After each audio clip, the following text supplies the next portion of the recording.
Ahoy, ahoy, and welcome to a brand new edition of the Ramble on Reactions. With me is handsome Dan Nye. That's clever Eric Muller. Hey. The clever Eric Muller. Yes, the.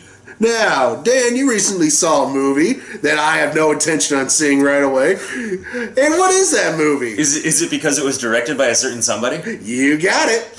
So I did go see Miss Peregrine's School for Peculiar Children, or as my girlfriend says, Miss Peregrine's School for Miss Peregrine's Children.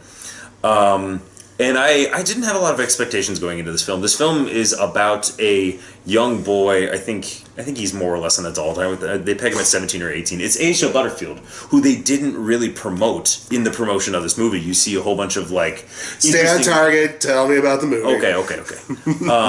So it's Asa Butterfield. He's playing a boy who his grandfather is killed. He's killed fairly early in the movie, so it's not a spoiler. Mm-hmm. And then he's going to find out what his grandfather did, what company he kept. That was a good way to put, as a younger man, what company his grandfather mm-hmm. kept, and he kept talking about this School for Children.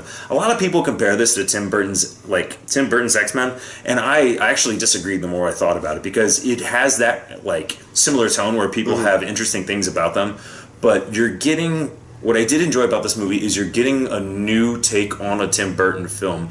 There are definitely scenes where you're like, oh, he had a really heavy hand in that, where you're getting interesting visuals a la Beetlejuice or Nightmare Before Christmas.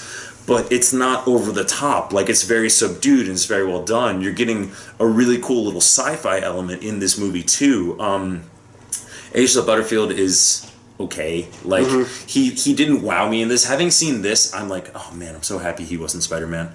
We all are thinking that too. What else did you like about it? I can see her face. Eva Green. She was really good as Miss Peregrine. Samuel L. Jackson, he is just a scenery-chewing villain in this. There's no two ways about it. He very much is acknowledging what this movie is and playing into it and having a lot of fun.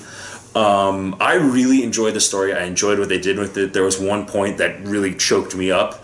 And this is one of my things with if Asa Butterfield would have given... I felt like he didn't give as much to this as he could. He kind of had a lot of the...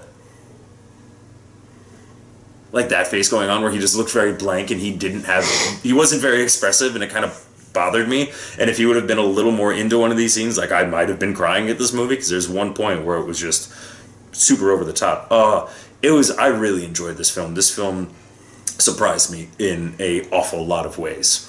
Alright, that's it. Give it a grade.